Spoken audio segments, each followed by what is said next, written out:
베드로가 이 말을 할 때 성령이 말씀 듣는 모든 사람에게 내려오시니 베드로와 함께 온 할례 받은 신자들이 이방인들에게도 성령 부어주심으로 말미암아 놀라니 이런 방언을 말하며 하나님 높임을 들으미러라.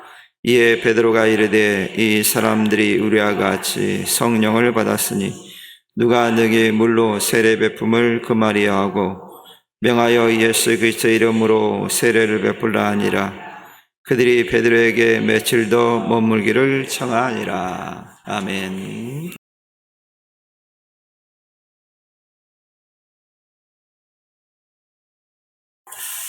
오늘 말씀의 제목은 편견을 버려라 라고 하는 말씀의 제목으로 함께 말씀을 나누려고 합니다. 우리가 자기가 가고 싶지 않는 곳을 가기란 쉽지 않습니다. 우리가 가고 싶은 곳을 갈 때도 먼 거리일 경우에는 쉽게 결정을 못하고 한 번 더 생각하게 됩니다.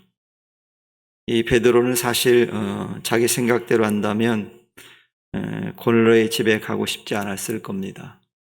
그 이유는 자기 민족이 별로 좋아하지 않는 그런 이방인 가정이었기 때문일 겁니다.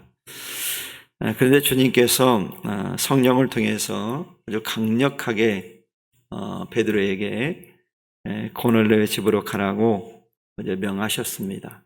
심지어는 하나님께서 고넬료의 가정에서 베드로를 데려가기 위해서 왔습니다. 하나님 성령께서도 가라고 말씀하시고 또 모든 그런 환경의 조건들이 갈 수밖에 없는 그런 환경이었던 것을 보게 됩니다. 그래서 베드로는 주님의 명령이기 때문에 어쩔 수 없이 이방인인 고넬료 가정에 가야만 했다는 사실입니다. 그리고 베드로는 50여 킬로나 되는 거리를 홀로 간 것이 아니라 동료들 그리고 고넬료의 가정에서 온 사람들 그런 일행과 함께 가고 싶지 않은 곳을 가야만 했습니다.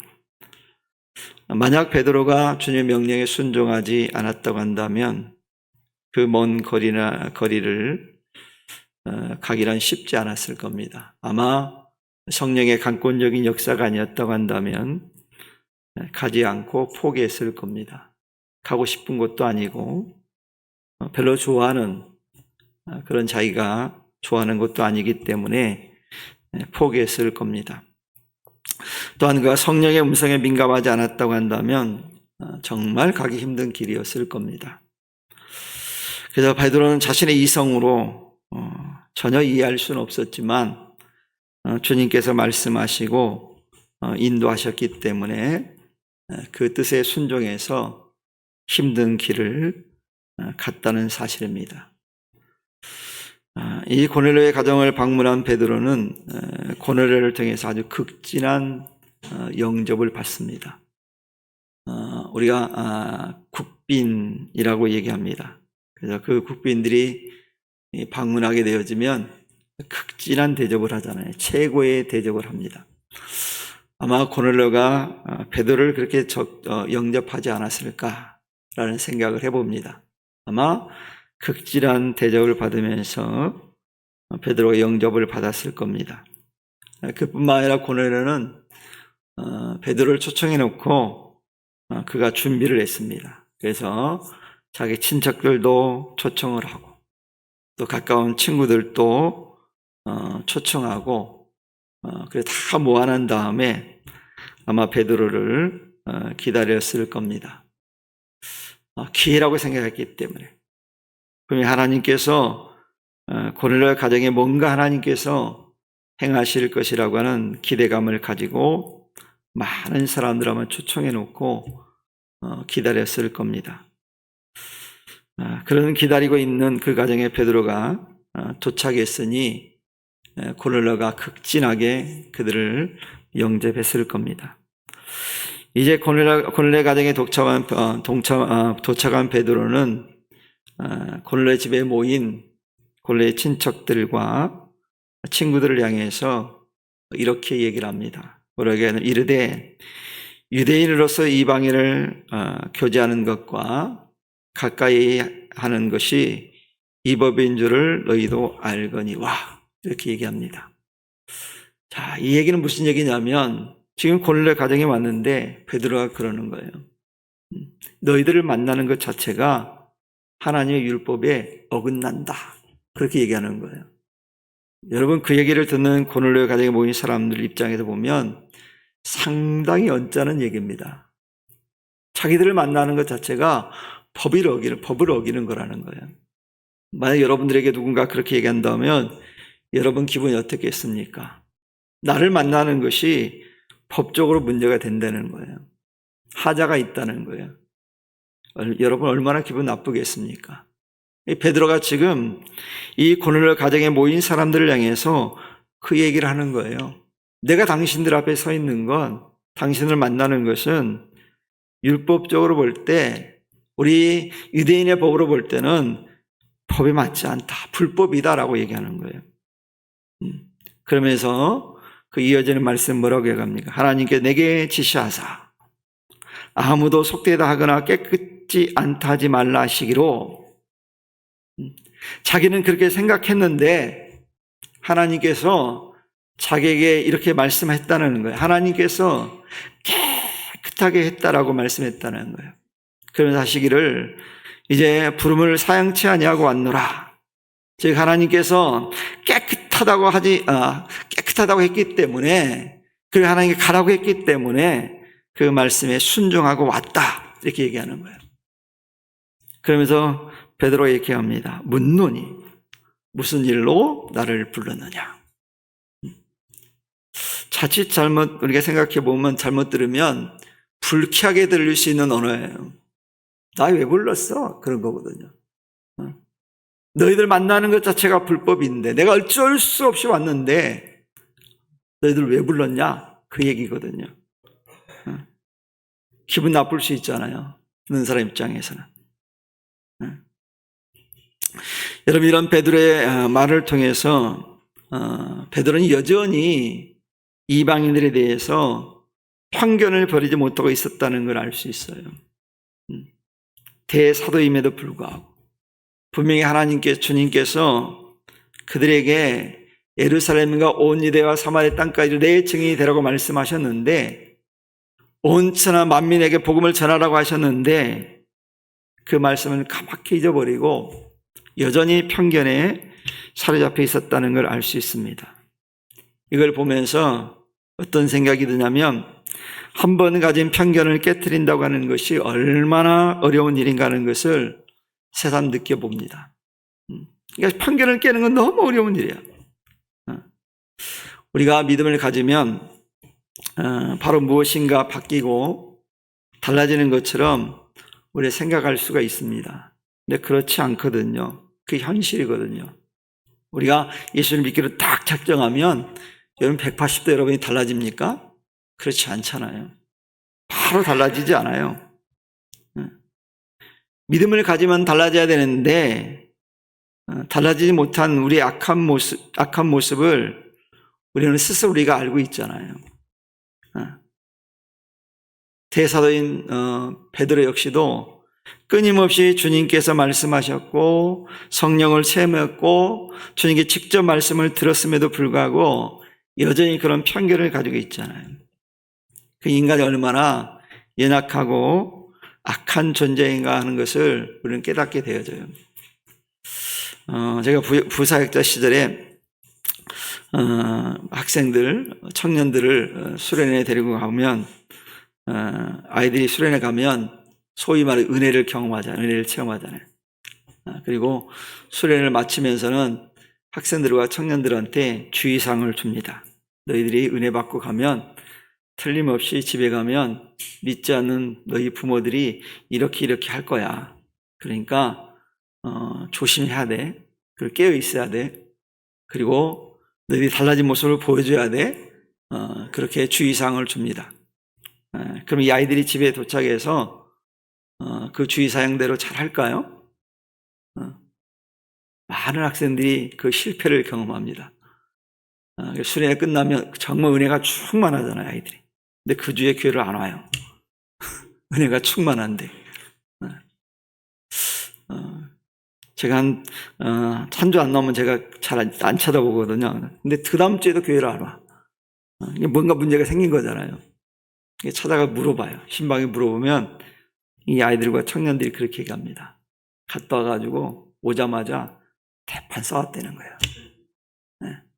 뭐라 했겠죠.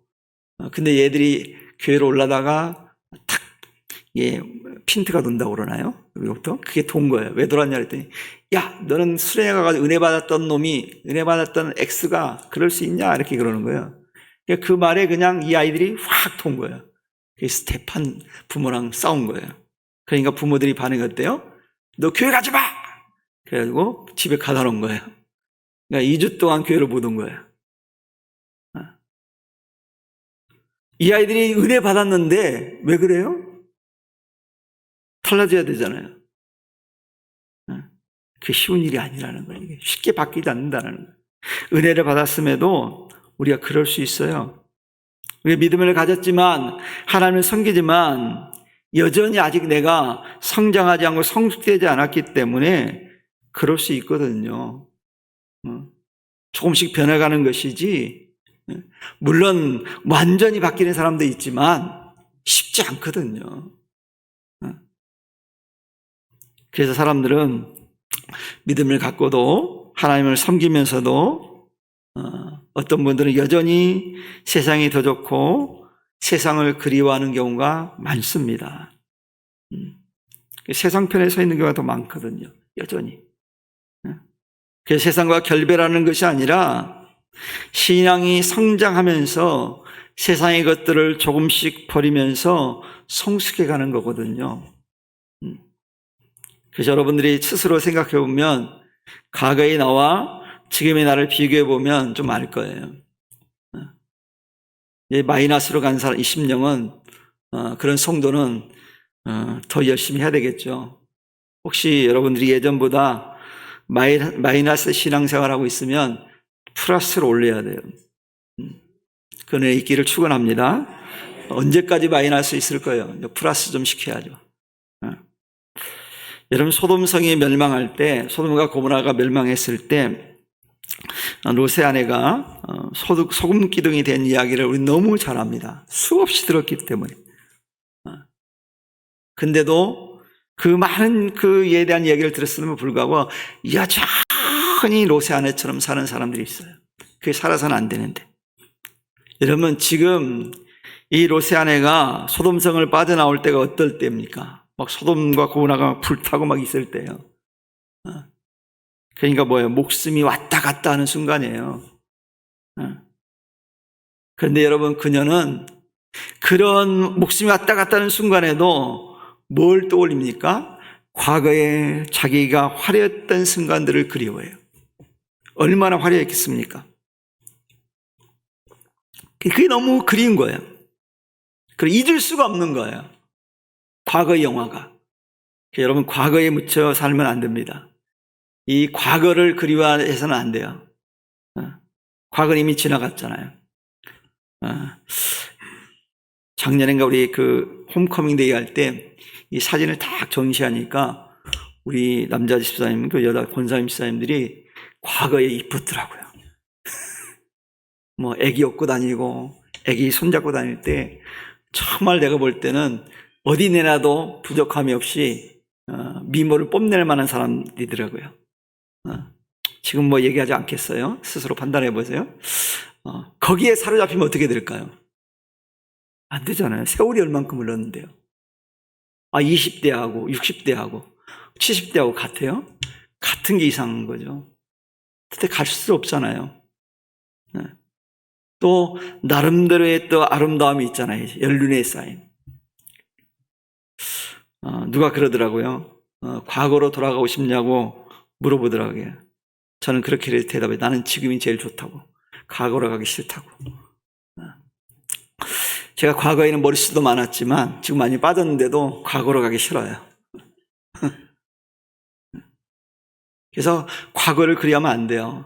이 롯의 아내가 과거를 버리고 앞만 바라보고 가야 되는데 그렇게 해야지 산다고 말씀하는데 자꾸만 어때요? 과거를 그리워요. 과거. 결국 여러분, 그녀는 과거를 놓지 않고 그리워하다가 하나님 명령을 어기고 뒤를 돌아봄으로써 뭐가 됐다고 성경에 나옵니까? 소금 기둥이 되어버렸대요. 왜 이런 행동을 했을까요? 과거에 사로잡혔기 때문에 그래요. 과거에. 여러분, 과거를 기억하지 마세요. 과거는 이미 다 지나간 거니까 되돌릴 수 없잖아요. 어떻게 되돌립니까?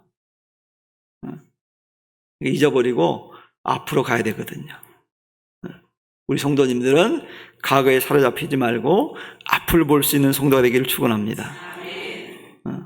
그 여러분, 롯의 딸들은요, 그 죽음으로부터 구원을 받았잖아요. 근데 여전히 구원받았음에도 불구하고 소돔과 고모라 성에 살던 습관을 그들이 버리지 못하는 모습을 보입니다. 그게 잘못된 그런 모습의 영향을 받았거든요. 어떻게 알아요? 그들이 취한 죄악된 태도를 보면, 모습을 보면 확인할 수 있거든요. 여러분, 소돔과 고모라 성은요, 무엇보다도요, 성적인 타락이 매우 심각했던 곳이에요. 천사들까지도 범하려고 그랬잖아요. 그리고 동성애도 충만했던 곳이에요. 이 동성애는요, 성경에도 기록되어 있어요. 그러니까 과거에도 여전히 있었고 지금에도 있는 거예요. 그러니까 예전부터 있어 왔어요. 이런 성적인 그런 문란함이 소돔과 고모라 성에 있었거든요. 그러니 그걸 보고 살았던 이들이 누굽니까? 롯의 딸들이잖아요. 그들도 그래서 구원은 받았는데 소돔과 고모라 무사히 빠져나오긴 했는데 여전히 옛 습관을 버리지 못하고 있었다는 거예요. 그래서 인간으로서 하지 말아야 될 잘못을 저지르잖아요. 롯의 두 딸들이요, 어떻게 합니까? 이거 성경에는 아주 사실적으로 이 부끄러운 역사도 기록되어 있거든요. 그게 성경이 그래서 진실인 거예요. 롯의 두 딸이요, 아버지에게 술을 잔뜩 먹입니다. 그리고 어떻게 했어요? 아버지와 있을 수 없는 일을 벌어져요. 동침을 해요. 그리고 아이를 낳아요. 정말 일어나서는 안 되는 일이잖아요. 반인륜적이잖아요. 근데 그 일이 일어났어요. 왜요? 소돔과 고모라에서 가지고 있던, 그들이 보고 자랐던 모습이거든요. 그래, 그렇게 해도 된다고 생각하는 거예요. 특별히 자녀들, 미래를 위해 우리가 다음 세대를 기도해야 될 이유가 거기에 있거든요. 이대로 가면요, 우리 아이들은요, 죄를 죄로 여기지 않아요. 잘못을 잘못으로 여기지 않는 시대가 돼버릴 거예요. 그렇게 해도 되는 줄 알고 살 거예요. 그래서 우리가 심각합니다. 그래서 우리 자녀들을 위해서 많이 기도해야 돼요. 잠자고 있을 때가 아닙니다. 주일날 새벽은 그래서 깨워야 돼요. 여러분, 딴 때는 몰라도 주일날 새벽은 깨웁시다. 권사님들, 집사님들 깨워야 돼요. 정 안 되면 멀리 있는 분들은 영상이라도 참여를 해야 돼요. 근데 요즘은 왠지 모르게 주일날은 더 안 와. 새벽에. 이렇게 고민하잖아요. 주일날 새벽 기도를 6시로 하면 더 많이 나오려나? 그런 생각도 하고 있어요. 기도해야 되는 거니까. 해야 돼. 제가 볼 때는 정말 많이 기도해야 되는데, 기도해야 될 분들인데, 안 하고 있는 분들이 있어요. 그래서 마음이 막 아플 때가 있어요. 그래서 기도해야 될 때입니다. 우리 기도합시다. 이렇게 안 되려면 롯의 딸들처럼 우리 자녀들이 되지 않게 하기 위해서는 기도해야 돼요. 그래서 이 딸들을 보면서 이제 구원은 받았지만 여전히 옛 습관을 버리지 못하고 있는 우리의 모습을 잘 보여주고 있거든요. 우리도 구원받았지만, 믿음을 가졌지만 구원받지 살지 못할 때가 많거든요. 여전히 점집을 가는 사람도 있잖아요. 예수 믿는다고 하면서.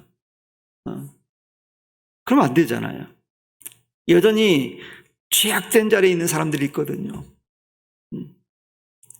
그래서 이태원에 사는 무슨 축제 있잖아요. 뭐죠? 귀신 축제. 할로윈 데이에 참여하는 성도도 있거든요. 가면 안 되는 자리죠, 그 자리는. 그리고 여러분 유치원에서도 그걸 하는 유치원도 있어요. 그러면 그날 여러분 우리 아이 자녀들을 유치원에서 간두게 해야 돼. 그 유치원은 참여시키면 안 돼요. 귀신놀이잖아요, 할로윈 데이가. 근데 우리는 그걸 모르고 그냥 축제라고 그냥 구분하지 못하고 하는 모습을 볼 수 있거든요. 그런데 가면 안 됩니다. 제가 가르쳐 드렸으니까. 그게 뭐예요? 옛 습관. 버리지 못하는 옛 습관 때문에 그래요. 그런 반면 우리의 믿음의 조상인 아브라함은 어땠습니까? 75세에 본토 아비 집을 떠나라고 하는 하나님의 음성을 듣고 난 다음에 그 명령에 순종함으로써 믿음을 보여줍니다. 그뿐만 아니잖아요. 100세에 낳은 이삭을요, 어느 하나님께서 한 12살 정도 된 이삭을 하나님께 바치려는 거예요. 그것도 아브라함은 순종해요. 여러분, 아브라함은 충분히 하나님께 이의를 제기할 수 있었어요. 상황적으로. 하나님이 아브라함에게 뭘 약속했습니까? 너의 후손을 하늘의 별과 같이 바다의 모래알처럼 축복하시겠다고 그랬잖아요.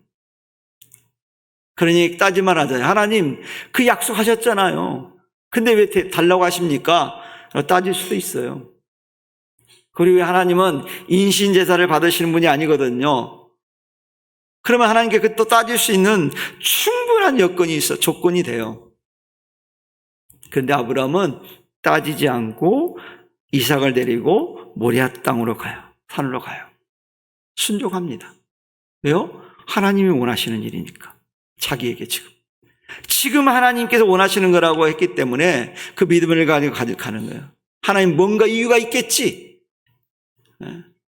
하나님 뭔가 이유가 있으니까 내게 이걸 하라고 하시겠지 라고 믿음을 가지고 순종할 때 예비하심의 은혜를 그가 경험하잖아요.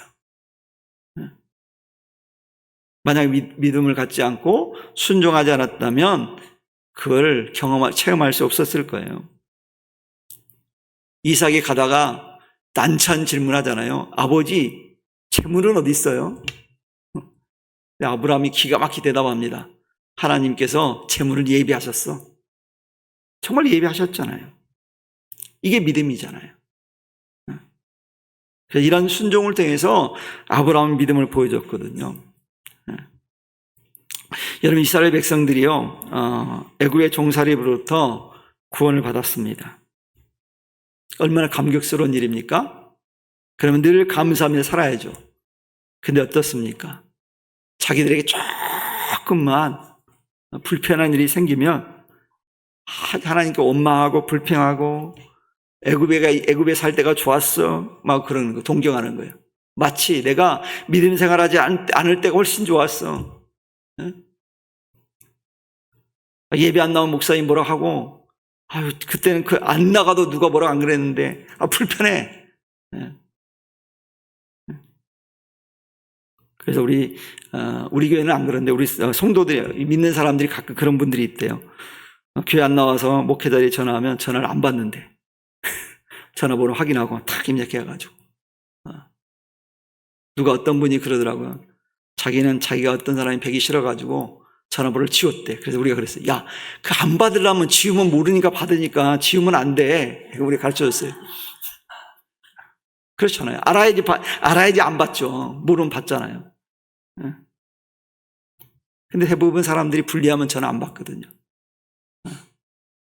저도 가끔 그럴 때가 있어서 제가 얘기하는 거예요. 저도 못했죠. 그러니까 인간이기 때문에 그래요. 근데 그러면 안 돼요.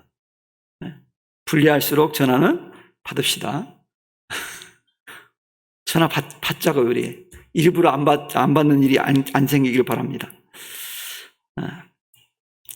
그래서 애굽의 종사를 너무 존경하는 거예요. 야, 그때는 고기 먹었어.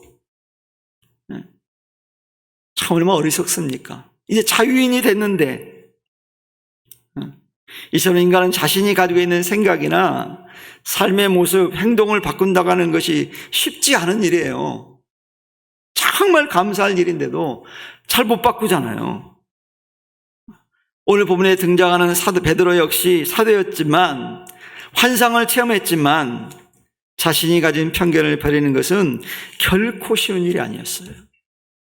그래서 사도 바울이요, 자기도 아마 그런 경험을 한 것 같아요. 그래서 사도 바울이 이렇게 얘기합니다. 나는 날마다 죽는다. 내가 죽지 않으면 편견에 자라서 사로잡혀 사는 거예요. 그러면서 하는 얘기가, 그러므로 우리가 낙심하지 아니하노니 우리의 겉사람은 낡아지나 우리의 속사람은 날로 새로워지는도다 그랬어요. 진짜 믿음을 가지면 구원받은 사람은요, 하나님 말씀에 순종하는 사람은 날마다 변화가 일어나요. 그게 성숙이거든요. 성숙해져야 돼요. 그래서 내가 1년 전의 나의 모습과 지금의 나의 모습을 비교해 볼 때 내가 성숙했는가 따져봐야 돼요. 우리 성도들은 끊임없이 주님 만날 때까지 성숙의 은혜가 있기를 축원합니다. 성장의 은혜가 있기를 축원합니다. 해야 되거든요. 그래서 우리가 끊임없이 죽지 않으면, 변하지 않으면 우리가 가진 편견의 벽은 무너지지 않거든요. 변화돼야 돼요. 그리고 편견에 사로잡히면 안 좋은 점이 있습니다. 진짜 봐야 될 것을 못 봐요. 내 사고로 가득 차 있으면 넓은 숲을 볼 수가 없어요. 그 앞에 것만 보는 거예요. 그런 분들이 있거든요. 그 앞에 것만 봐야 돼요. 그러니까 하나님이 저 멀리에 엄청난 걸 준비해 놓고 기다리고 계시는데 이 앞에 것 때문에 그걸 못 보는 사람들이 있어요. 이게 편견이거든요. 좀 멀리 보면 보이는데. 네. 그래서 잘못된 편견에 사로잡혀 있던 베드로가요, 고넬료를 만나서 고넬료에게 이야기를 다 들었을 거 아니에요. 왜 초청했는지 물었으니까. 다 듣고 난 다음에, 그 사연을 듣고 난 다음에 고넬료에게 임했던 환상에 대한 얘기도 다 듣고 난 다음에, 그리고 지금까지 있었던 그 모든 일들을 듣고 난 다음에 베드로가 비로소 깨닫기 시작해요. 이해되기 시작해요. 하나님이 자기에게 준 환상, 그리고 왜 가라 하셨는지, 그런 것들이 조금씩 깨닫게 되어지는 거예요. 그래서 그 사실을 깨닫고 난 다음에 베드로가 이렇게 얘기해요. 내가 참으로 하나님은 사람의 예물을 취하지 아니하시고 각 나라 중 하나님을 경외하며 의를 행하는 사람은 하나님이 받으신 줄을 깨달았도다 라고 고백해요. 고넬료 이야기와 고넬료 대화를 해보고 나니까 잘 깨달은 거야. 우리 하나님은 외모로 사람을 보지 않는다라는 거예요. 하나님을 경외하고 의를 행하는 사람이라면 하나님이 받으신다는 걸 깨달았다는 거예요. 그가 누가 되었든, 그 어떤 사람이든 간에 하나님을 경외하고 의를 행하면 하나님이 받는다라는 것을 깨달았다고 고백하잖아요.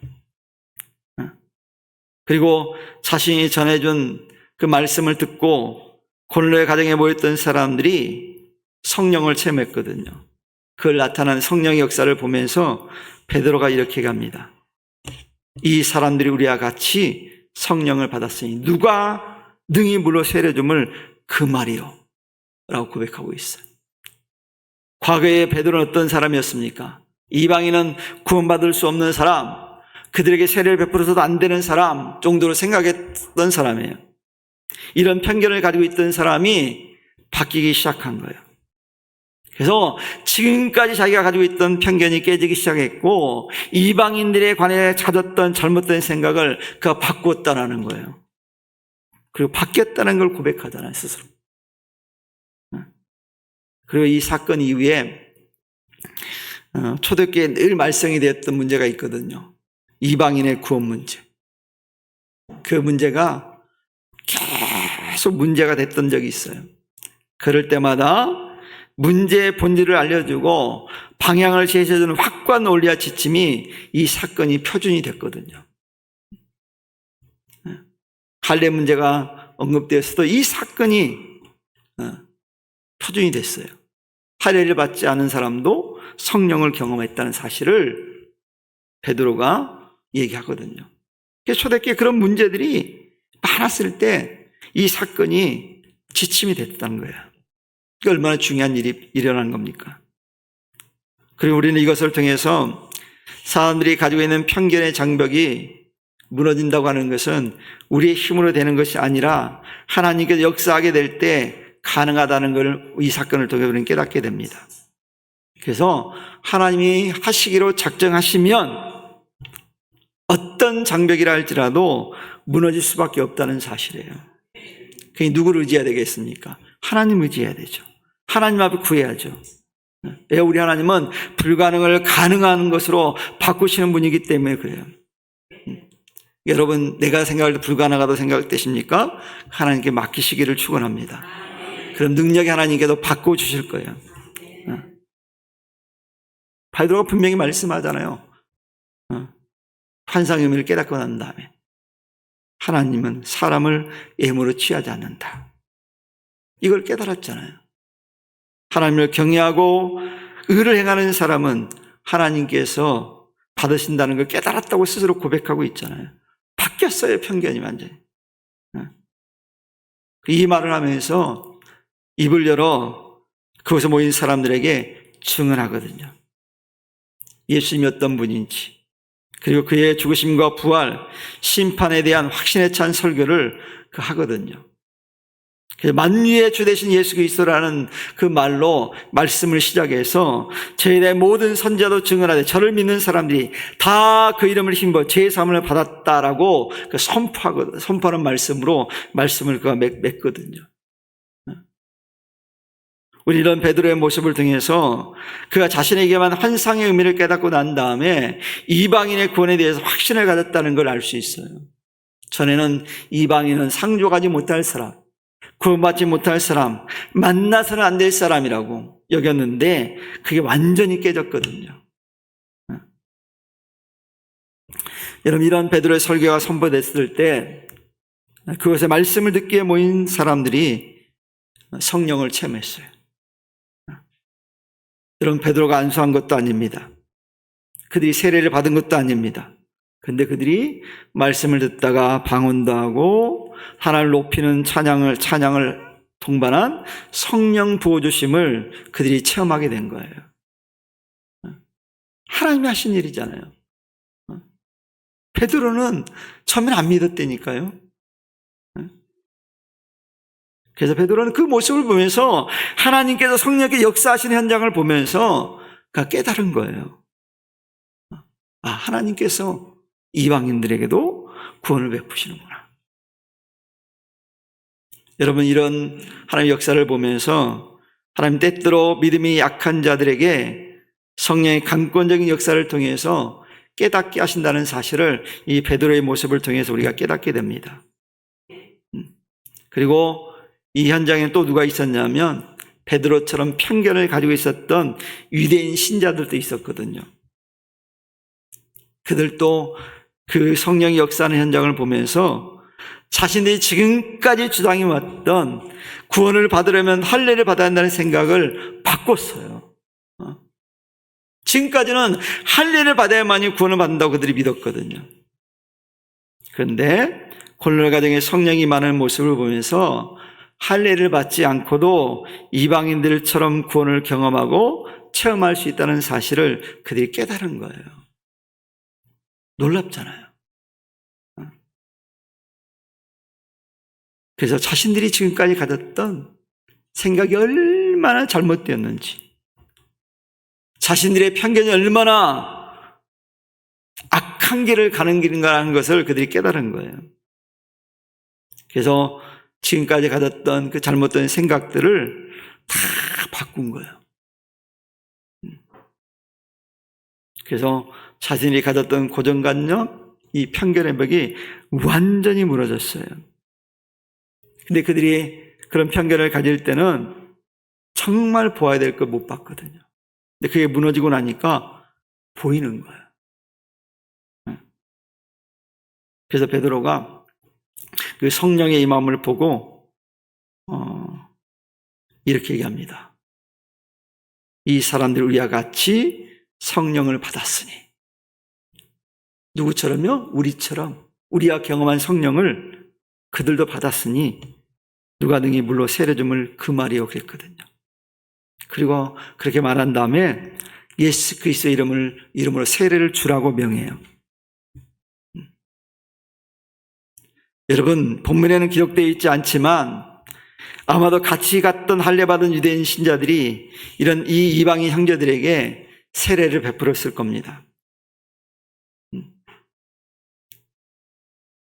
그리고 세례받은 이방인 형제들이 감격스러운 요청을 또 그들에게 하거든요. 뭐라고 그러는지 아십니까? 우리와 함께 며칠을 더 머무르십시오. 여러분이 단순하게 자기랑 함께 있어달라는 얘기일까요? 아니잖아요. 우리 함께 있으면서 하나님 나라에 대해서, 하나님 주님에 대해서 더 많은 말씀들을 우리에게 가르쳐달라는 얘기잖아요. 은혜를 받았으니까 더 은혜를 사모한 거예요. 더 말씀 듣기를 원하는 거예요. 우리는 이러한 장면을 보면서 세상에서 가진 조건은 한 형제나 이웃이 되는 것이 아니라 그리스도 안에 거하게 될 때 진정한 형제가 된다는 사실을 우리는 발견하게 됩니다. 우리는 이걸 통해 그래서 인종이 달라도, 즉 피부색이 달라도, 언어가 달라도, 학력 수준이 달라도, 문화의 차이가 있다 할지라도 그리스도 안에 있으면 한 형제가 될 수 있다는 사실이에요. 그러니 우리가 한 형제를 위해서 함께 중보하고 기도하는 거예요. 남은 우리가 잘 관심이 없잖아요. 가족이니까 관심을 갖는 거잖아요. 그래서 우리가 예수님 안에 가게 될 때 이런 편견의 장벽이 무너지게 돼 있어요. 그래서 이처럼 복음의 능력은 우리가 예측하지 못한 방법으로 세상의 조건에 의해 끌려가는 것이 아니라 하나님의 필요에 의해서 만들어간다는 사실을 우리는 다시 한번 깨닫게 돼요. 그래서 주님께 오늘 이 베드로의 말씀을 통해서, 이 사건을 통해서 교회의 복음 운동에 대해서 새로운 비전을 주시는 거예요. 그래서 우리가 관심을 가져야 돼요. 아직도 주님을 알지 못하는 이들에게 관심을 가져야 됩니다. 그리고 내가 판단해서도 안 돼요. 저 사람 구원받지 못할 사람이라고 단정 지어서 안 되는 거예요. 때로 우리가 단정 짓거든요. 저 사람은 저렇게 열심히 우리가 오랫동안 저 사람의 복음을 전했는데 안 나와. 그러니까 포기해야 돼. 우리 생각이에요. 주님은 여전히 그를 포기하지 않고 있거든요. 여러분 자녀들이 말 안 듣잖아요. 머리 컸다고 하나님 믿어야 된다고 얘기하는데 잘 안 듣잖아요. 그럴지라도 포기하지 않기를 바랍니다. 부모가 포기하면 할 사람이 없어요. 여러분 그래서 하나님께서 보여주신 대로, 즉 하나님께 이끄시는 대로 순종하시기를 축원합니다. 내가 이해되지 않아도 주님께 말씀하시면 믿고 순종하시길 바랍니다. 이렇게 할 때 우리의 편견이 무너지게 돼 있어요. 그럼 하나가 되거든요. 그리고 복음의 역사가 일어나요. 말씀대로 순종할 때 복음이 전해지거든요. 근데 우리는 늘 내 생각을 앞세우는 거 많잖아요. 내가 생각할 때, 내 계획 속에 내가 정해준 시간, 이렇게 항상 내게 맞추잖아요. 이 말도 바꿔야 돼요. 하나님이, 그래도 하나님이 원하시는 거라면, 하나님이 좋아하신다면, 하나님이 바라신다면 이게 바뀌어야 돼요. 그래서 우리는 주님의 말씀을 우리 가운데 임하게 될 때 그 말씀에 대해서 이유를 달지 말고 순종하시기를 축원합니다. 그러면 하나님이 놀라운 은혜를 체험할 수 있게 될 겁니다. 사랑하는 우리 성도 여러분, 우리 부평성산교회 공동체 여러분들이 이런 은혜를 체험할 수 있는 그런 은혜가 있기를 주님 여러분 간절히 축원합니다. 기도합니다. 하나님 아버지 감사합니다. 오늘 저희들을 불러주시고 이렇게 하나님 앞에 예배할 수 있도록 은혜 주시니 감사합니다. 우리 사랑하는 성도들을 붙잡아 주시고 이제는 정말 하나님 은혜 가운데서 하나님 말씀 안에서 진리 안에 온전히 거하는 삶을 살아가는 저들에게 하여 주옵소서. 우리의 생각으로, 우리의 판단으로 이제 하나님의 말씀을 판단할 것이 아니라 주님의 말씀 우리에게 임할 때 그 말씀에 기꺼이 내려놓고 순종할 수 있는 그런 믿음의 사람들 되어지도록 아버지 축복하여 주옵소서. 그 하나님 베푸신 은혜를 체험할 수 있는 노란 해가 있도록 아버지 역사하여 주옵소서. 감사드립니다. 예수님 이름으로 기도했습니다. 아멘.